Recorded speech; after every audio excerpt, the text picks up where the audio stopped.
Good afternoon. I'm John Falchicchio, Deputy Mayor for Planning and Economic Development, and welcome to this week's weekly recovery check-in. Mayor Bowser has asked us to be with you every week to give you updates about how we're supporting our local businesses, and we're actually in Ward 8 today to start a series of ward-by-ward showcases of local businesses in each ward, so happy to start right here in Ward 8. We're also here at MLK Deli to talk to you about an event that we have tomorrow, which is Go Get Vaccinated. So from 4 to 8 p.m. we'll be out here at MLK Deli and we'll be supporting our local businesses and also helping folks get vaccinated.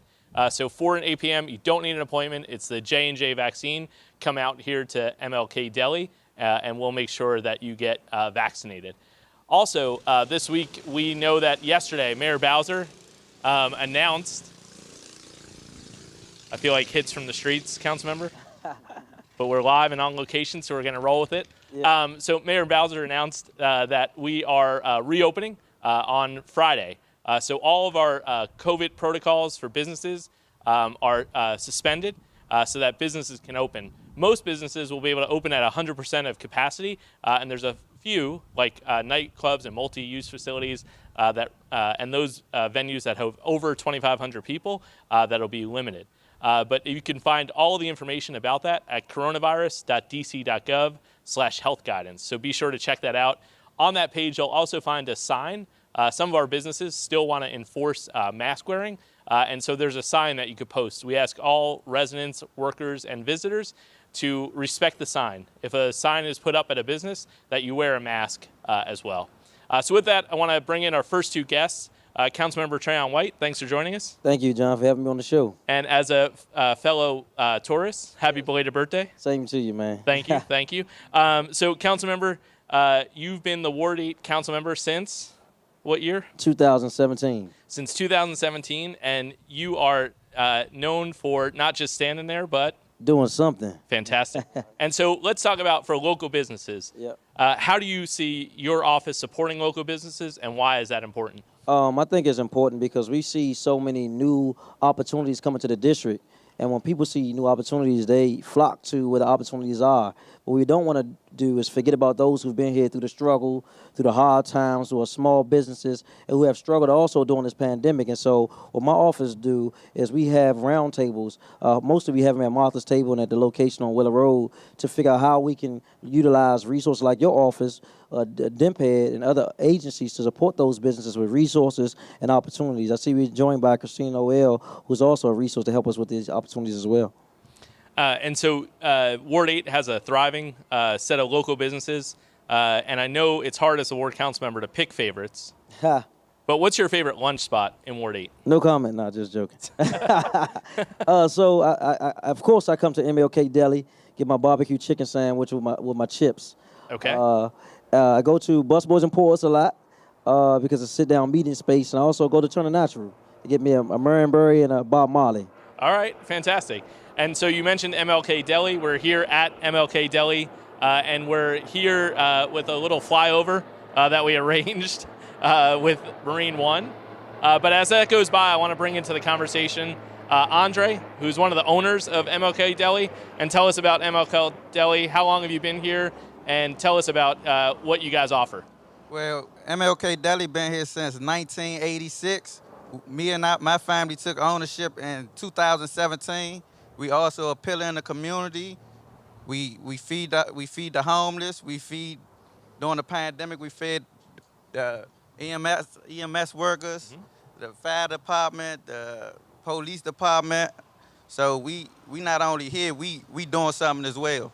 Absolutely. And so you do lunch and dinner out of here. Yes, sir. And then also you help out up the street at the entertainment. We have a concession stand and the new Mystics Arena over there, St. Elizabeth, and then we also have a concession stand at the convention center. I'm sorry. Fantastic. So when people get back to the convention center, they can get your whole menu? Not the whole menu. We have a selected menu. Selected menu. Can they get the barbecue chicken sandwich? You definitely can get the Mr. Luke's. And can you get the crab cake sandwich? You definitely can get the crab cake sandwich. Okay, good, because that's good, because my favorite is the crab cake. And we Councilmember? also added fries on that menu. Well, about time. I ain't want to say nothing about that. It's but over there. It's just over there, not here. It's just over there. I ain't want to say I got to go to Hong Kong to get my fries. I just kept it clean. So, Andre, as your business in a commercial corridor in Ward 8, what's important for you to kind of think about what happens next after the pandemic? You said how you jumped in and made sure that you were here for the community. What's important for us to do as a city and for you to think about as you think about coming out of the pandemic? For us to do as a city, I think we should we all need to come together, stop the violence, just as a people, just come together. Like DC has thrived more so progressively as a whole than broken down, and I think we can do it. All right, that's a solid message. Councilmember White, tell us what folks should know about Ward 8 that they might not know if they don't come to Ward 8. I think that we have some beautiful people here in Ward 8. I see Denise Barnes, who's from the Washington Foreman, that's located right here. We have a lot of historical contexts here and in Ward 8 that represent D.C. that people don't know about. We have some of the most beautiful views in Ward 8. We have the most youth out of anywhere in the city, and we have some, some historic landmarks. As you look across the street at the school right there, my grandmother actually worked in the cafeteria of the old Congress Heights right there. So that's historical for me, but just the people that we meet, some ambitious people, some people with a lot of hope. We struggling as well, and that's why we, as I echo what Dre said, that we have to come together, figure out how we can work together to maximize our potential right here in Ward 8. Great. And Mayor Bowser presents her budget on May 27th to the council. What's most important for you as you think about this budget cycle? Racial equity. I think that black people in the city has been falling behind in economic development and resources and access. And I'm hoping that this budget can be reflected in education, in housing opportunities, and not just jobs and careers, of course, but also business opportunities. There are a lot of entrepreneurs in our ward that don't know how to get access to capital to start their businesses like Dre and Ty did here. But we're looking for more people to empower to start their own business so we can keep circulating the dollars in our own community. And you and I have talked a lot about home ownership Yep. and the importance of home ownership. We're going to have Latrina Owens on next. She's going to talk to us a little bit about what's going on the St. Elizabeth campus. Talk to us about why home ownership is so important and why you've been advocating for it. Well, basically, it's a way that people can build and sustain wealth. In Washington, D.C., if you buy a property and wait a couple of years, the equity that's going to be in the property is insurmountable. There's a wealth gap of 81% between blacks and whites in Washington, D.C. And so I'm against the notion of taking my money every month, throwing it into an apartment, and I look up, the average rent in Ward 8 probably about $1,200. If I put $1,200 into an apartment for 30 years, that's over $400,000 that I put in someone else's pocket that I can't claim on my taxes, can't will to my kids, and can't make equity off of it. And so it's just a bad concept. We have 71% renters in Ward 8, so we got to change that narrative and encourage and empower people to own their own properties here in the district. Okay. And on top of that, Andre, a lot of people have thought about, in the pandemic, changing their career, right? And some of them have thought about being an entrepreneur themselves. So what would you say to somebody who wants to start their own business? What's your advice? Go for it. Sky's the limit. Go for it. Nothing beat a failure but a try.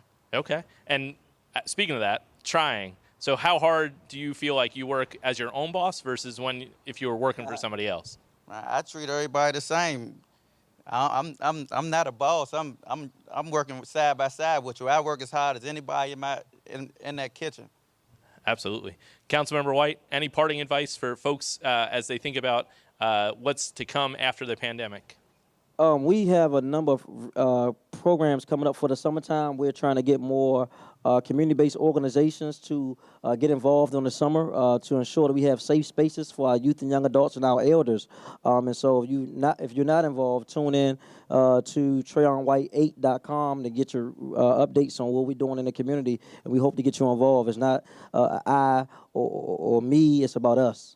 Absolutely. And Andre, how do folks find you at MLK Deli? You mentioned a couple different locations, but if they have a catering need, how do they reach out and find you all? You can call us directly. The phone number is right there, 202-597-5897. Fantastic. Well, I want to thank Councilmember and Andre for joining us. We're going to bring up our next panel, but we'll be out here tomorrow afternoon, 4 p.m. Councilmember, we're going to have backyard band. We're going to have crab cakes. Okay. We're going to have some cider. So I hope you'll help us get some folks out tomorrow. All right. Thank you, Director. All right. Thank you, guys. Thank you so much for joining us. So also just want to make sure that folks know that we have several sites across if you can't make it tomorrow, we've got several sites across the district that are open each and every day. So if you go to coronavirus.dc.gov/don't wait, don't wait, that will allow you to find all the locations that we have where folks can get vaccinated. And we want to really emphasize that because we want to be in a place where we don't have to wear a mask anymore, where we can lift those protocols and make sure they stay suspended. But the only way we do that is by getting more people vaccinated. So check out coronavirus.dc.gov/don't wait, and that's where you can find all the locations that we have for getting you vaccinated. So with that, I want to bring in the next panel. I see her smiling already. Christina Noel, who runs the Anacostia Business Improvement District, the BID. Latrina Owens, who is the Executive Director of the St. Elizabeth's campus. And Antoine Ford, who has a couple of hats. I wear two hats. He wears two hats. He's both the CEO and chairman of the Enlightened Inc., which we'll hear more about, and the chair of the Workforce Investment Council. All right, Christina. So you heard Councilmember White. Yes. He gave us his favorite spot in Ward 8 to have lunch. Now, I know this is hard, but tell us your favorite spot to have lunch in Ward 8. My favorite spot, depending on the day, of course, MLK Deli is fantastic. Busboys and Poets. Open Crumb is fantastic. Turning Natural when I want to drink. Not that I do that every day, all the time, but they are amazing locations. All right, fantastic. Latrina Owens. So, of course, I have to have the chicken wings at Georgina's. Delicious. That's good. And I actually had Turning Natural early this morning. So those are my two favorite places. Fantastic. Antoine? So I started off with Turning Natural, and then Busboys and Poets, and tomorrow's going to be my new spot here. All right, fantastic. And I want to bring that in because really we all want to pick or say our favorites because we want to showcase Ward 8 businesses. There are folks who haven't had the opportunity to get down to MLK Deli. I hope they will. Tomorrow is a good time to do it. You get vaccinated, J&J vaccine. So, Christina, you've been working with us throughout the pandemic. Obviously, this has been a trying time. It's been a challenging time. What's been the biggest initiative that you worked on during the pandemic that you think has kind of helped us move our residents forward? So, I mean, we have our hands in a lot of things that our hands in a lot of things that have been impactful during the pandemic. But the one thing that we feel is probably the most is when we started our business briefings and our big chair discussions, because what our business briefings are our meetings every Wednesday at 2 p.m. No matter what, we have those meetings, and we also that gives the businesses an opportunity to come and talk about whatever they want, whatever they need help with. It doesn't matter if they're not getting their mail to I need to connect with someone. So from that, we've been able to build on to what they've been asking for and create additional initiatives that help the community, the residents and the business community. Fantastic. And Latrina, obviously the campus, St. Elizabeth's campus, has played a big role in our response to the pandemic. But tell us a little bit about the campus for folks who don't know. Okay, so the St. Elizabeth East redevelopment, which is within the Office of the Deputy Mayor for Planning and Economic Development. Of course, we are implementing the mayor's vision to bring more economic development opportunities east of the river. So right now, Deputy Mayor, we have several things going on. We just broke ground last month on 88 new townhomes with the Red Brick Greg Cardona partners. We've also broke ground in a 750 space parking garage, which will complement events at the Entertainment and Sports Arena. We will break ground next month on the new Whitman Walker Health facility, who will be consolidating their offices at Max Robinson and also on 14th Street here at St. Elizabeth East, so that's very exciting. Additionally, we are completing the 801 East Men's Shelter. We will open that in November of this year, and we've started design work on the new UHS, George Washington UHS hospital. Fantastic. And Councilmember White talked about home ownership being important. You mentioned the 88 townhomes. Yes. How do people find out about that home ownership opportunity, and what are you hearing so far about the appetite for that? So right now, if you want to learn more, you can go to districttowns.com. Say that again? districttowns.com to put your name on the list. We do have about 1,200 people who are interested in the townhomes here. Additionally, we are doing a first-time homeownership program in partnership with Manna Inc. So people can also sign up just to, if you have to get some things straight with your credit or just see how much you qualify for, we're offering that assistance as well. And there's a whole lot of programs, homeownership programs in the district. You know a little bit about those? Correct. So, of course, you have the Home Purchase Assistance Program where you can get up to $84,000 in down payment assistance and closing costs. If you're a district government employee, you can also get the Employee Purchase Assistance Program. And additionally, through DC Housing Finance Agency, you can benefit from the DC Opens Doors. And all of those programs can work together to get you a larger amount for down payment assistance and closing costs. Okay, fantastic. And Antoine, tell us a little bit about Enlightened, what it does, and why we have you here at the Ward 8 Showcase. Yeah, so Enlightened Incorporated, we are a technology firm focused in cybersecurity, system engineering, and management consulting. We've been around for 20 years now. I'm excited and ecstatic to be a new neighbor at the MLK Gateway project. We actually moved in July. Late July, we'll officially be there in August. And this project started, with the city maybe in 2016. Wow. Through March Madness with... So, and tell us about, you've got how many employees, how many are moving to historic Anacostia? So we have about 200 employees in the company and growing. We're trying to anticipate how many people we bring over because of the reopening, which is important for us. And so I think we'll be more in a hybrid state where some people are going to be working from home. And so we hope to start off with about 30 starting off, and then we'll start to grow as people come back. Okay, and I'm going to come back to you with your other hat. Yes. But Christina, what does it mean to have an employer who's got 200 employees moving to historic Anacostia?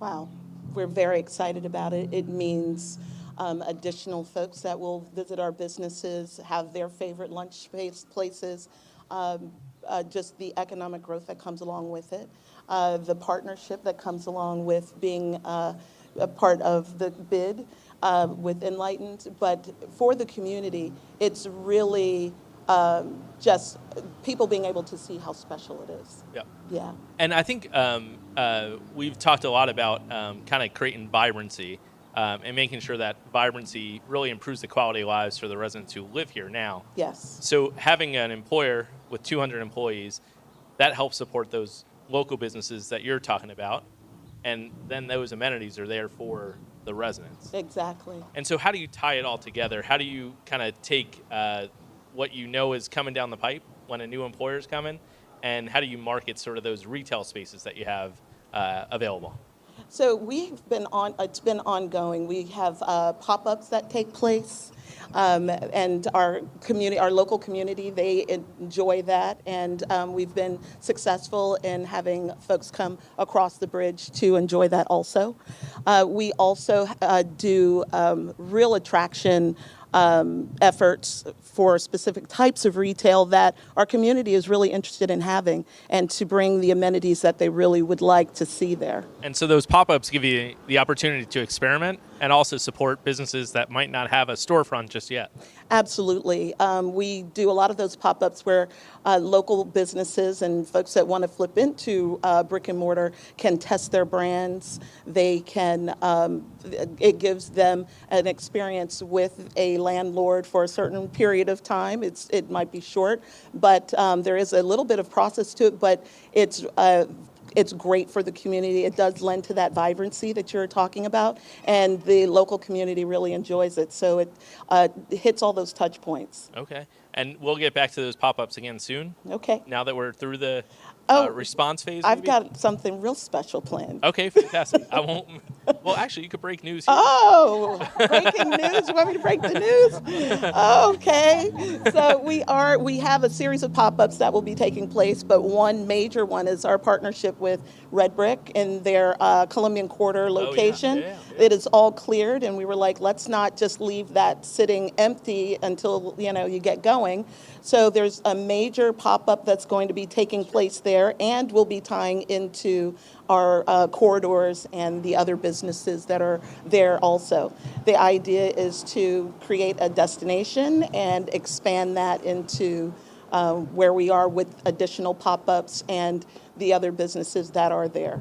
So you'll see a lot about that. And Mayor Bowser, Congresswoman Norton, Secretary Walsh, Secretary Buttigieg are going to be at the Frederick Douglass Bridge tomorrow, which is really close to where the pop-up's going to be. Absolutely. What is the bridge, how have people taken to the bridge? What do they think of the new design?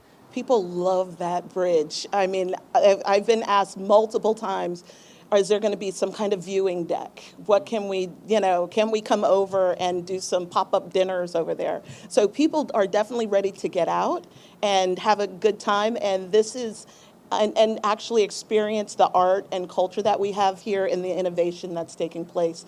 And we're going to showcase a lot of that in the pop-ups that you'll see. Okay, fantastic. So, Antoine, the Workforce Investment Council. So not everybody, even those who are watching, business owners, employees, and team members are watching this, and they might not know what the Workforce Investment Council is. Tell us a little bit about it, and tell us what you do with it as well. Yeah, so the Workforce Investment Council is an organization under the direction of the mayor that has a great public-private partnership. So we have a board of industry, and we have a board of individuals, as well as we have government agencies. And we partner together to make sure that we can really not only get people jobs, but good paying jobs. And so one of the things that we're doing right now is ensuring that we are almost getting more organizations under the tent. So if there's a business organization that wants to talk about workforce, we want to have them collaborate with us such that we're able to get people not just entry-level jobs, but careers. We want good paying jobs in this city. Right now we have more jobs than we have people. So what we want to be able to do is get the people that are at a certain level and get them really qualified for those great jobs through the training programs that we have at DOES. So a lot of folks have talked about reskilling, yes. Using this time in the pandemic to think about kind of what we want to do, what skills we want to build. So talk to us, what is reskilling? Because it's kind of like a lot of folks talk about reimagining, yes, right? When we think about public space, but reskilling, what does that mean, and how should residents who are watching think about what reskilling means to them? Well, part of it is imagine what you could be, right? And so you have certain skills, and all of a sudden, so in my case, right, a lot of people don't consider technology. Well, they use technology every day. I mean, particularly the younger folks. So in a reskilling perspective, they may have come up and saying, well, do I have to have a college degree? I'm like, no. I can actually get you a cybersecurity certificate and start you at $60,000, $70,000 a year within certain aspects of it. So that's where a reskilling opportunity comes in. They think about it. And so one of the things that we want people to do, our businesses, is to help collaborate with the government and say, hey, here are the things that I want. Here are the types of skills that I need. And my goal is to say, if we train to those skills, you're going to hire our folks, right? And I'm saying, I'm going to use the Jedi mind trick. Yes, we're going to hire our folks because in the reskilling effort, they have the desired skills that this city needs. And then we're really talking about really addressing the wealth gap in the city that I think is important. Absolutely. And so when you think about, you said that there are more jobs in some cases than we have people. So what are those jobs? Not to put you on the spot, Data, but what are those jobs? I live that all the time. Yeah, exactly. I mean, so we're really concentrated in the technology industry. We're in the architectural industry. We're concentrating in healthcare industry, as you know, where we really have folks that can get a certificate program to really look at higher end jobs as opposed to just the entry level jobs. It's an incredible plethora of jobs that we have as an opportunity. But we want to be able to reimagine that and have folks believe that they can do something with the training. And we're holding the businesses accountable for those opportunities. So we're working with the healthcare institution, the construction organizations. We're working with the technology firms. We're working with retail and the recovery effort, right? So at the end of the day, we're looking at hotels. And all of these skill sets that we need. A classic example of reskilling is people that were in the hotel or restaurant can now go to customer service. They have the same skill sets. It's just a different paradigm that they have to shift to. Absolutely. Latrina, I saw you shaking your head. There's actually going to be a lot of jobs at the St. Elizabeth campus. It's actually going to be a new job center in the middle of Ward 8, in the heart of Ward 8. So what are those different jobs? How does that relate to what Antoine was saying about kind of reskilling as well? So you're absolutely correct, Deputy Mayor. There'll be jobs in the healthcare industry, as he stated. And then we also partner with, you have the University of District of Columbia Community College right here, who is doing healthcare training right here in Ward 8. We have jobs, of course, in the hotel industry. I always think about property management as well, which is something that people generally don't think about with the new buildings.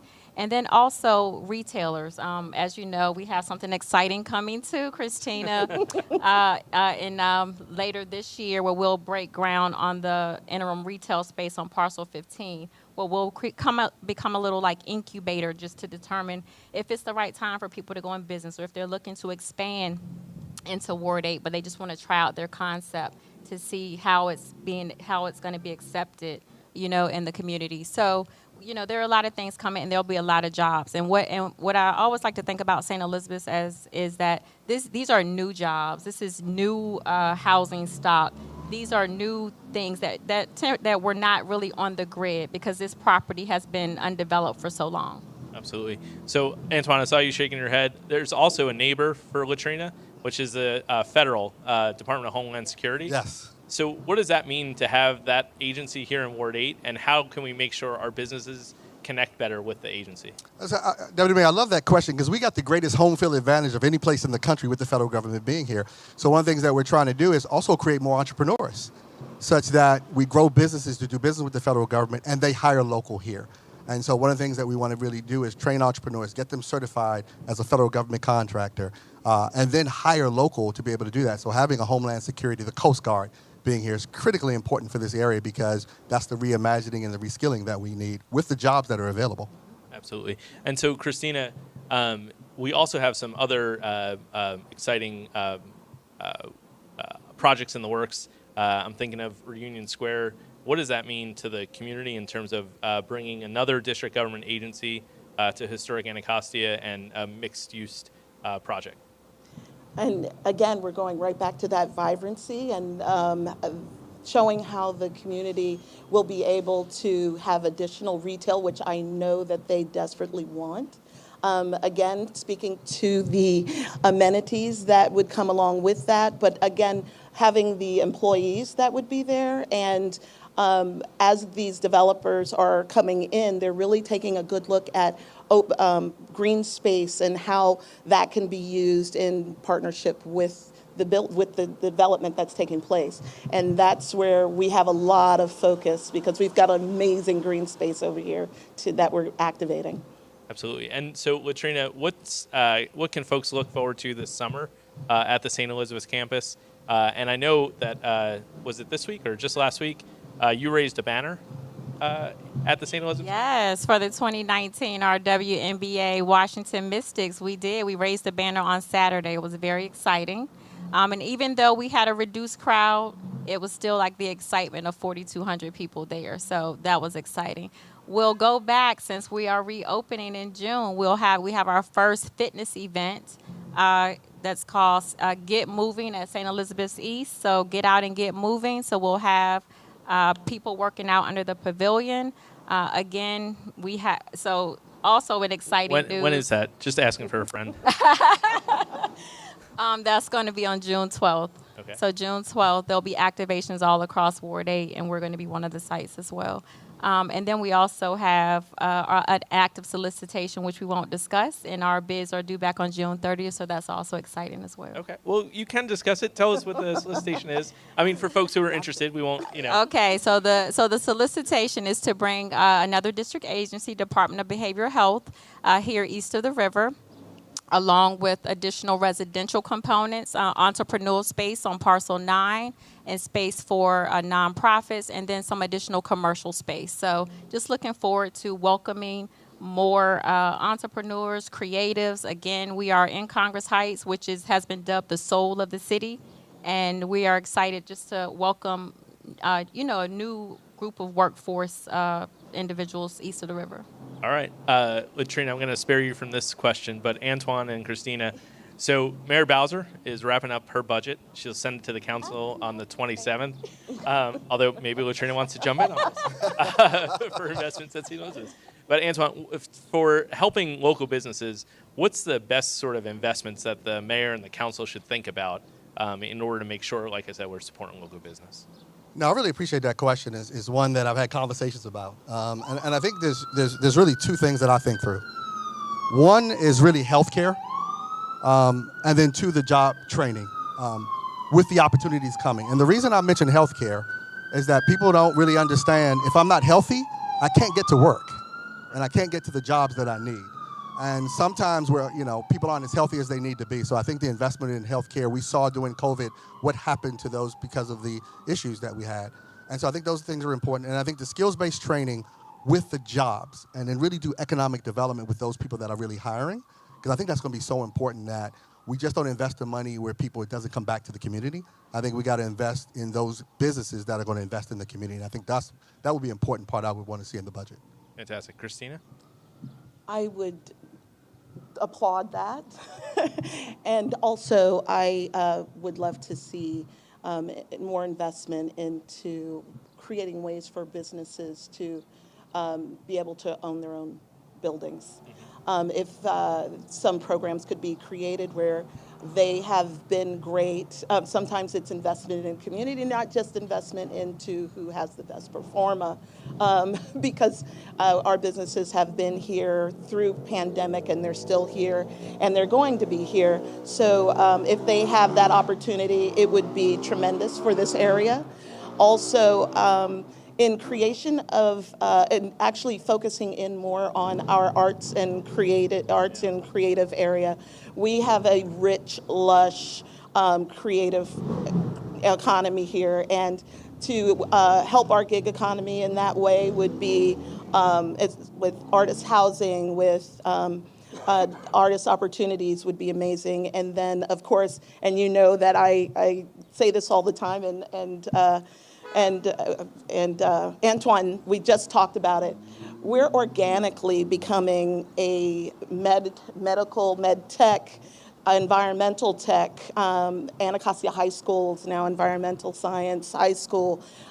Even with our arts, we have where our artists are starting to get involved in non-tangible funds. And so we're really getting into that tech space. And as Antoine also said, where the West Campus with the federal government and cyber over there, and what we can do if we're not siloed, we actually come together, we could have an amazing anchor of what to talk about and to drive a wonderful destination marketing plan and bring business and tourism to this area that you probably wouldn't believe. So, absolutely. yeah. And so, Antoine, as we wrap up this panel, what's your advice to somebody who right now is sitting at home, they have an idea, they want to be an entrepreneur? What would be your advice for how to get started and how to take that leap? Having done that before, the most important thing I really find is finding a mentor. In that, if I look at the mistakes I made, they were because I didn't have a mentor, and when we found one, I had someone guiding me, right? And so you go to a BID that can help you think about certain issues, and then you go to another connected organization like a chamber that can really help you connect through how to think about your pricing, how to think about those things. So, but I think mentorship is critical to any successful entrepreneur. And if somebody wants to shoot you an email, they certainly can. My email is aford@enlighten.com, aford@enlighten.com. Latrina, you obviously get to interact with a lot of entrepreneurs. What advice do you give to them as well? Similar to what Andre said, but first you have to, it's not an idea, it's an idea, but you have to act on the idea. So as long as you're thinking about it and not working towards it, it's only just still in your head. So again, and then you can also just take yourself around people who are in the space, just so you can see what it takes to operate. And again, as I said, some of our space at St. Elizabeth's will be dedicated to entrepreneurs. So if they do have a real idea and they want to look at coming to St. Elizabeth's, we welcome them there as well. Christina, advice for entrepreneurs? Try not to, there's a lot of things that are going to happen that are good, that are bad, that are in between. Try not to let it be a tsunami and you get consumed with things and feel like you want to give up. Make sure that you follow your dream, and then when you are feeling that way and you feel like you don't know who to contact, reach out to the BID, reach out to, like Antoine said, others that could potentially help you. But we did create a portal called BCAP. It's the Business Communication Access Portal. So you're able to go into our site, go into the portal, and it's basically a case management system. So if you can't find in there what you're looking for and the person to connect with, you can put your information in there of what you're looking for, and we will get back to you with a contact or with a path for you to reach out and hopefully get you moving. Fantastic.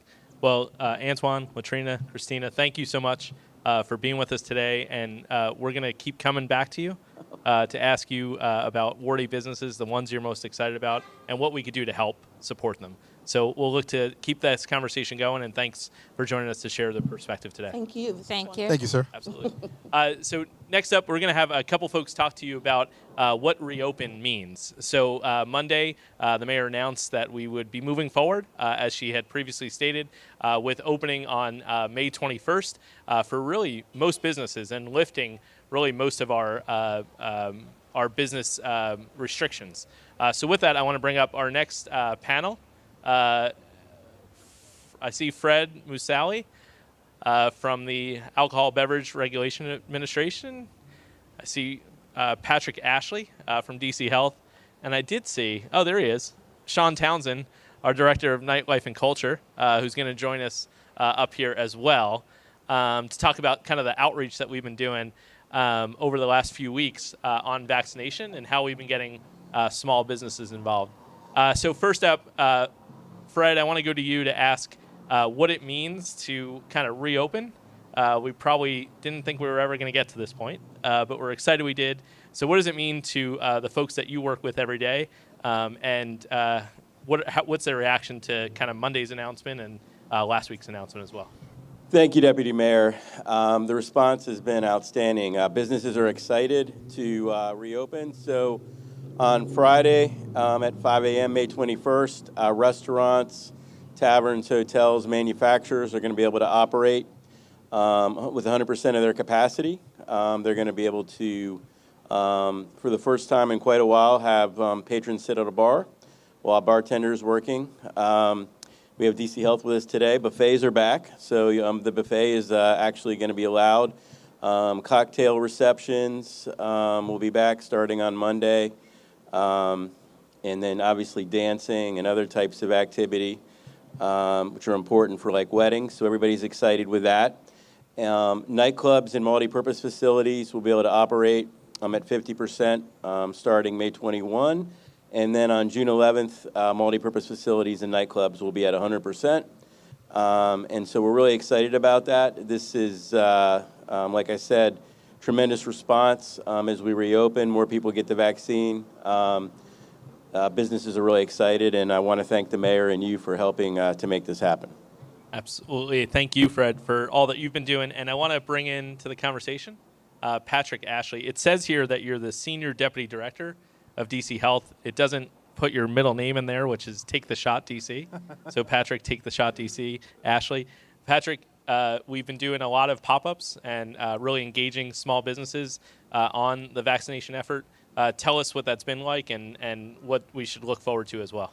Thanks, John. So we have more than 50% of DC vaccinated right now, but we know that we have further to go in terms of engaging individuals to come and get vaccinated. And so we've been popping up around the city. As was talked about earlier, we're going to be here tomorrow to do Go Get Vaccinated, where we'll have a vaccination tent where individuals can go and get vaccinated with J&J, get one shot and get done, listen to some Go, and have some cider. And we're popping up all throughout the city. So we'll have an event at Nat Stadium. We'll have events all throughout the city so that we provide individuals a fun, opportune way to get vaccinated. Director Townsend? Yes, As sir. the Director of the Mayor's Office of Nightlife and Culture, you know a little bit about fun.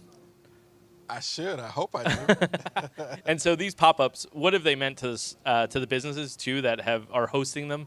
And tell us about the ones that have stepped forward and what they've told you why they have. It's a good question.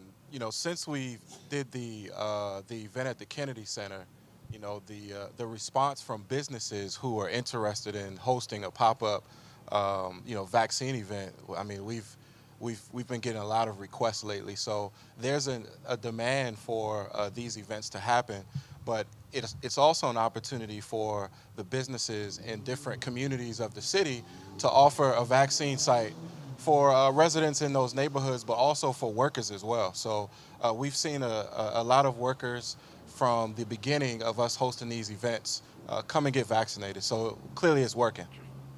And so throughout the pandemic, our approach has really been to be gradual and disciplined, as we talked about like the health protocols and the restrictions.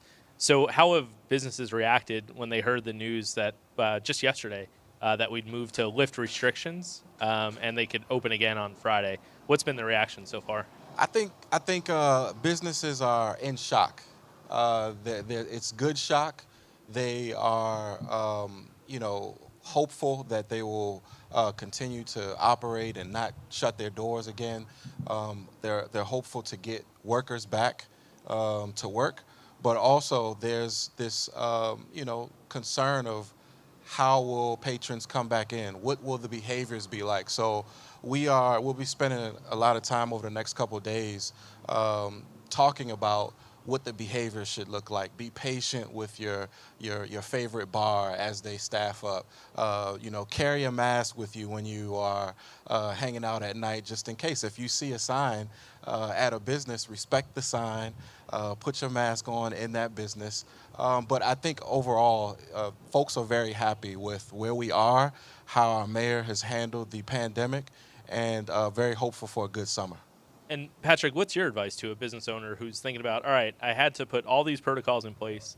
Now on Friday, I can relinquish them all. How would you tell them to navigate that? What's your best advice on that? Yeah, I think, John, like you talked about, it's been a stepwise fashion this entire time. And just because we've allowed individuals not to wear a mask, as Director Townsend mentioned, individuals and businesses need to make their own decision. We know that some patrons are going to be more comfortable wearing a mask. And we know that some patrons are going to value in having more space in their businesses. And so even though we're restricting or we're lifting the capacity limits, it may make sense for businesses still to be mindful about how many individuals are in their store. We know that this is a gradual process. We've been through 14 months of relearning how to behave. And now we've got to relearn what it means to be like in this new environment. And so it's a gradual process. And I think the advice is important is be patient. It's a new learning process for all of us. And I call it amenitizing protocols. So like literally, I think customers will want to still see maybe a little bit of space between their table, right? They won't want to be right on top of each other. So businesses that take that gradual approach may actually see more customer satisfaction. So Fred, you've got a board meeting tomorrow. And so what will the board take up? What kind of clarity will the board offer tomorrow? Sure. Thanks for that, Deputy Mayor. Our board tomorrow will be issuing new rules. A lot of the clarity that individuals are seeking and businesses are seeking, is whether or not patrons have to wear masks indoors, what hours will they be able to operate. As I talked about, patrons being able to sit at the bar. Manufacturers, they'll be able to operate at 100%. So we've got inquiries from them, and taverns being able to operate at 100%. Mentioned the buffets coming back. I also wanted to mention we are having an information session Friday at 10 o'clock because we found those helpful to answer questions about how to operate. Some of the questions that you wouldn't even think of is we have, establishments that have self-serving beer machines where you get carded and then you can go and pour your own beer. Those have not been permitted since the pandemic. And so, those will obviously start to be allowed. Obviously, as Sean stated, people being in shock, can I charge a cover charge? Can I now have a dance floor? Can I have a band? So all those things are being clarified tomorrow, and we're excited about that as we reopen here. Well, I'm excited to play skee ball again. So That's right. And don't forget throwing axes. Throwing axes is important, and throwing darts, playing pool, bowling, all of these are really important. Playing video games, standing up.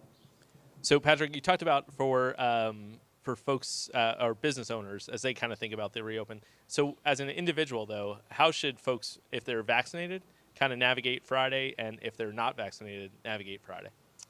Yeah, so if their individuals are vaccinated, we've lifted all of the restrictions, or almost all of the restrictions, that say you no longer need a mask, generally in most environments, except for a few exceptions that were outlined, and you can find those on coronavirus.dc.gov. If individuals haven't been vaccinated, we still want them to wear a mask until 2 weeks after they've been vaccinated. I think this is an important time to talk about the fact that we have more than 100 locations throughout the city they can get vaccinated. And so we want you to be able to take off the mask. All it takes is getting one shot. You can come here tomorrow and get that shot, or one of our 100 locations throughout the city. But individuals that have been fully vaccinated may still choose to want to wear a mask, and that's okay. We know that individuals are going to be comfortable, especially if they're in congested situations or crowded situations, that they want to wear a mask, and we want them to feel okay with that. Okay. Sean, you brought me a T-shirt today. I did. And Okay. tomorrow we have 202 more for people that come and get vaccinated here tomorrow. What's the T-shirt say? Vaccinated and go-go-nated. We also have 202 crab cake sandwiches that will be given out to folks that come tomorrow as well. And the treat, additional treat, is Backyard Band will be performing tomorrow as well too. And so that's 4 to 8 tomorrow here at MLK Deli. That's right. Fantastic. And Sean, you've actually had those one-on-one conversations. I know you even had one with a colleague about getting vaccinated. What is your sort of best way to talk to somebody who hasn't been vaccinated about getting vaccinated? Because there's business owners, there's team members who are watching today who know someone who hasn't been vaccinated. So how do they have that conversation? Well, I took a lot of language from the nurses that are at the vaccination sites with us, because we see people come wanting to get vaccinated, but still there's some hesitancy there, and they are able to speak to a nurse. But my response to your question is, to my colleagues, we are a representation of the mayor, and we are encouraging members of the public to get vaccinated. So we need to practice what we preach.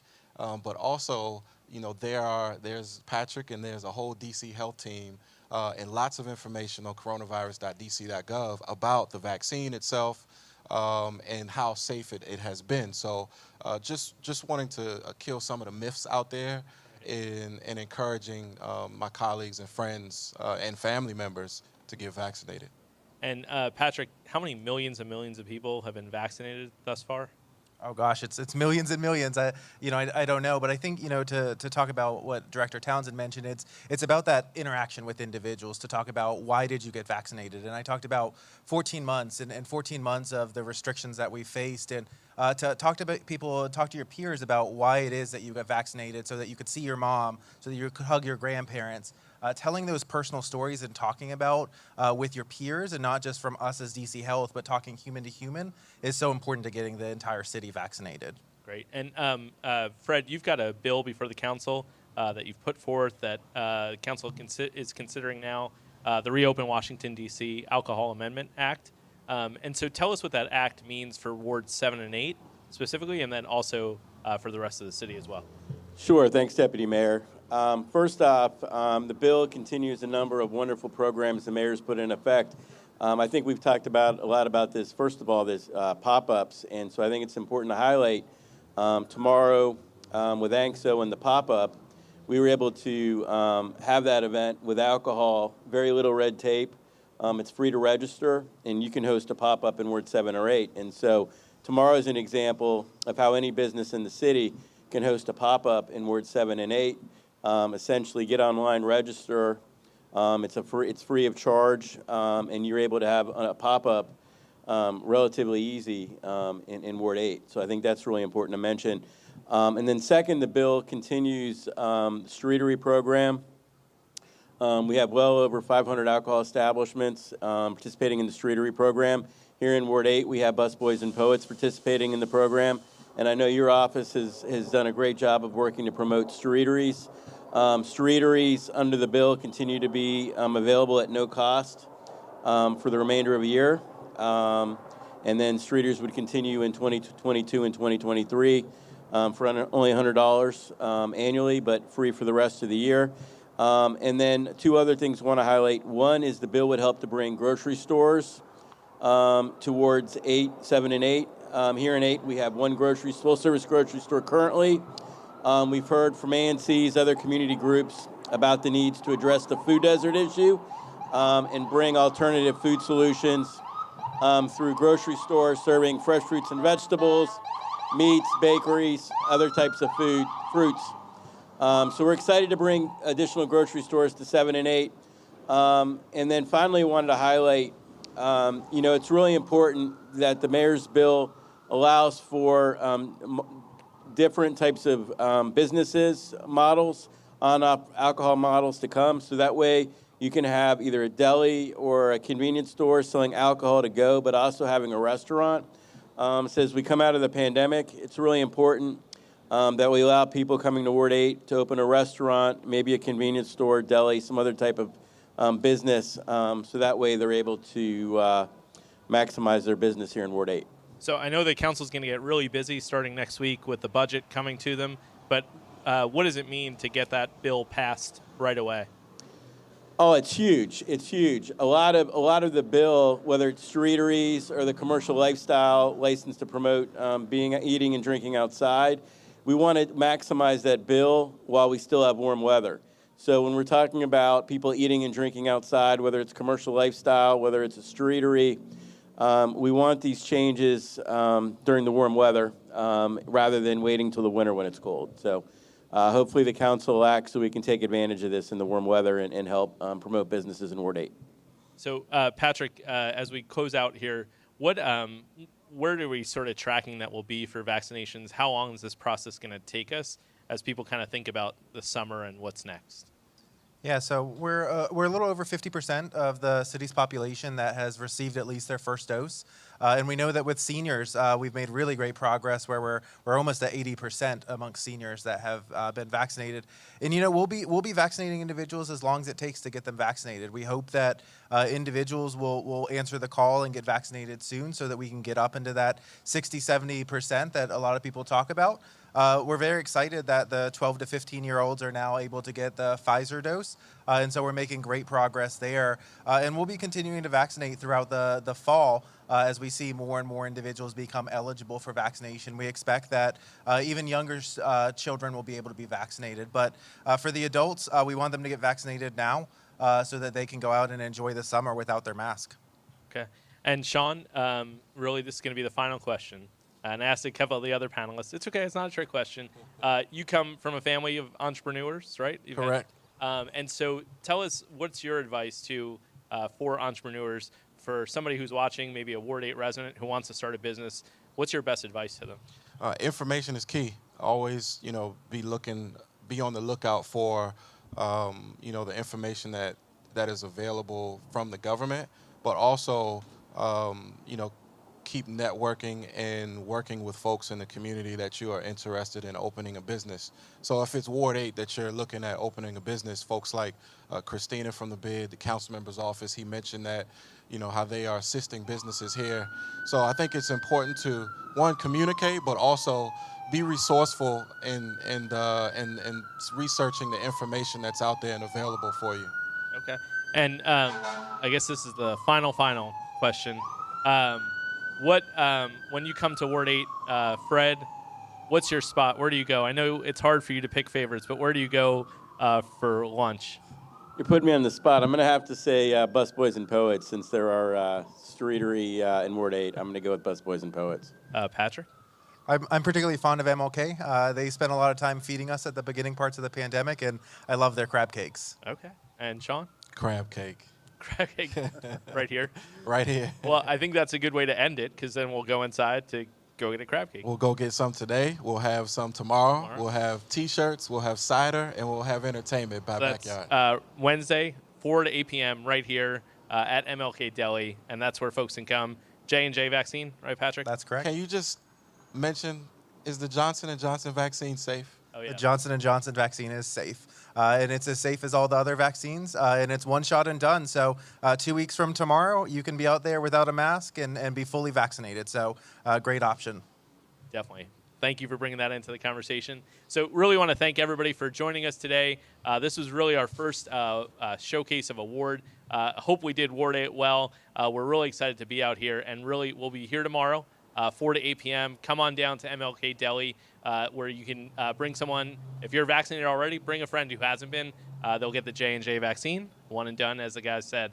So thank you, and be sure to check out on coronavirus.dc.gov. We've actually collapsed the phase 2 page, and we've put up all the health guidances on a page called Health Guidance. So look for the mayor's order, the different associated guidances, as well as the sign that asks people to wear a mask in your business. If you want to post that, you can do that, and then they'll have to respect the sign. So with that, thank you, and stay safe, and we'll hopefully see you here tomorrow at MLK Deli. Thank you.